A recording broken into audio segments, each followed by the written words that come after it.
지난 2012년 하나고등학교에선 이동관 방송통신위원장 후보자 아들의 학교 폭력 사건이 불거졌습니다. 이 후보자는 그 시절에 이미 학생들끼리 다 사과하고 끝난 일이라고 일축해왔는데요. 당시 피해 학생들이 맨 처음 믿고 찾아가서 학교 폭력을 호소했던 그 선생님을 MBC 취재진이 직접 만났습니다. 그가 한 이야기는 이동관 후보자의 주장과 전혀 달랐습니다. 이 교사는 지금은 성인이 된 학생들에게 혹시나 또 다른 상처가 될까 걱정하면서 어렵게 입을 열었습니다. 지윤수 기자입니다. 우리는 장시간의 경험으로 축적된 학생 관찰 전문가다. 두려움도 보고 절망도 보고 용기와 의지도 본다. 2012년 하나고에 있었던 교사 A씨가 MBC 취재진에게 최근 전해온 편지입니다. 그해 3월 이 선생님은 갓 2학년이 돼 찾아온 제자들을 생생히 기억합니다. 교무실 바깥에서 찾아와서 저를 만났고 교무실 안에 조그마한 상담실이 있어서 어떤 조서를 받은 거죠. 지난 1년 내내 동급생의 폭력에 시달렸다는 호소였습니다. 가해자는 이동관 현 방송통신위원장 후보자의 아들이었습니다. 지금 사실 너무 힘들어요 라는 표현을 학생들이 했기 때문에 바로 상담이 필요해서 제가 리더십에게 전달을 했습니다. 학생들이 한참 전부터 문제 제기해왔다는 사실도 그제서야 알았다고 말합니다. 학생 지원실에 몇 차례 상황 전달을 하였으나 구체적인 조사가 이루어지질 않아서 제게 와서 도움을 요청하게 되었고, 교사는 학폭 피해를 학교에 보고하고 피해 진술서를 받을 수 있도록 조치했습니다. 현재 언론에서 언급하는 바로 그 진술서입니다. 진술서를 쓴다는 것은 화해가 되어서 진술서를 쓰는 건 아니겠죠? 그러나 무슨 일인지 당시 학교폭력위원회는 끝내 열리지 않았고 이 후보자의 아들은 다른 학교로 전학을 갔습니다. 그의 생활기록부엔 어떤 학폭 기록도 남지 않았습니다. 가해 학생을 보호하려는 조치였던 셈입니다. 서로 입장을 존중해주고자 하는 의지의 발현이죠. 사실 당시에도 생기부의 기록으로 남는 학폭위가 열리는 최악의 상황을 사전에 방지하고, 특히 이 선생님이 지금도 납득할 수 없는 건 학부모였던 이동관 후보자의 대응입니다. 이 후보자가 당시 김승유 하나고 이사장에게 직접 전화를 걸었다는 사실입니다. 1학년 때 담임도 이동관 특보로부터 한 번도 연락한 적이 없는 예를 갖추신 분이라고 이야기를 많이 들었거든요. 하지만 최근에 이사장과 통화를 했다는 것을 볼 때 저는 잘 이해가 안 되는 부분입니다. 일상 속 어떤 부모도 담임 교사나 교장을 넘어서 그 윗선에 통화를 하는 사례는 존재하지 않습니다. 언론사 인터뷰에 처음 응한 이 교사가 취재진에게 밝힌 일관된 입장이 있습니다. 자신을 찾아온 피해 학생 누구도 그 당시 이미 화해했던 제자는 없었다는 점입니다. 어려움을 호소한 시기인 2학년 초기에 학생들의 몸엔 화해를 통해서 조화로운 평화의 몸을 가지고 있지는 않았습니다. 이 교사는 인터뷰에 응한 이유를 이렇게 밝혔습니다. 최근 상황을 봤을 때 당시 아이들의 아픔과 절망에 공감했던 자신의 취지가 무색해지는 게 힘들었기 때문이라고 전했습니다. MBC 뉴스 지은수입니다.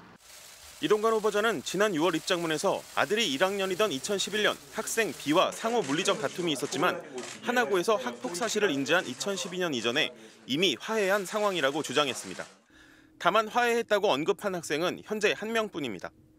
교육청의 하나고 특별감사 보고서에는 최소 3명이, 피해 학생들의 진술서에는 적어도 4명이 학교 폭력을 당한 걸로 나옵니다.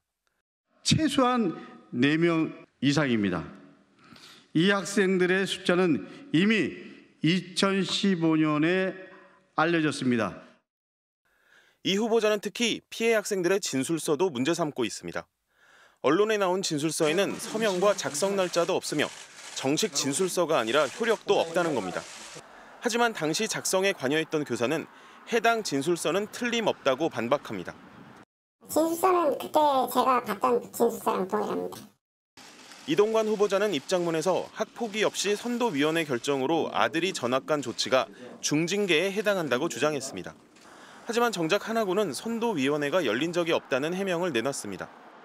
또 전학 조치가 중징계인지 판단하려면 학교생활기록부의 전학 사유를 확인해야 하지만 관련 자료를 제출하지 않고 있습니다.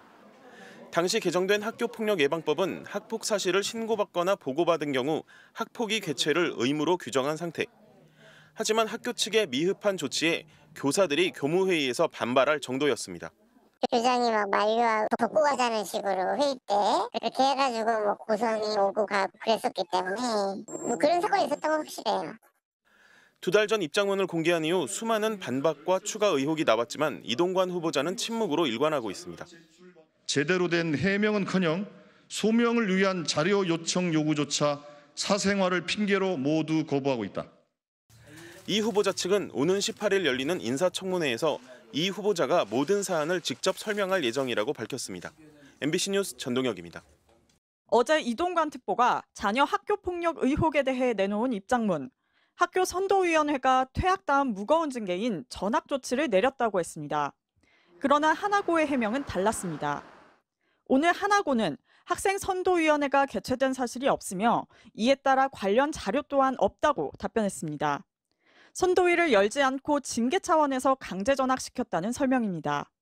이번 해명이 미심쩍은 부분이 한두 개가 아닌 상황에서 학교 절차에 따라 자녀 전학이 진행됐다는 해명이 거짓으로 판명났다고 볼 수 있고요. 네. 해명 자체를 믿을 수 없을 것 같고요. 이에 대해 이동관 특보 측은 2015년 서울시 의회 회의록에 선도위원회에서 권고 전학을 하기로 했다는 하나고 교장의 발언이 기록돼 있다고 반박했습니다. 이 특보는 또 당시 하나고 이사장이었던 김승유 전 하나지주 회장에게 상황을 보다 정확하게 알기 위한 차원으로 전화했다고 해명했습니다. 하지만 김 전 이사장은 조치를 미뤄달라는 요구를 받았다고 밝힌 바 있습니다. 학기 말까지만 이따가 좀 해줬으면 좋겠다. 그러길래 내가 그걸 알아볼게. 그리고 교장한테 뭐 그런 일이 있었느냐. 이 특보의 해명이 의혹을 해소시키지 못한다는 지적은 여당 내에서도 나왔습니다. 김웅 국민의힘 의원은 SNS에 상황 파악이 목적이었다면 이사장이 아니라 교장이나 담당 교사에 물어보아야 했을 것이라고 꼬집었습니다. 또한 졸업 이후 가해자와 피해자가 친하다고 학폭이 없어지는 것은 아니고 언론에 보도된 피해 학생 진술서에 서명과 작성 날짜가 없다고 효력이 없다는 것은 말이 안 된다고 반박했습니다.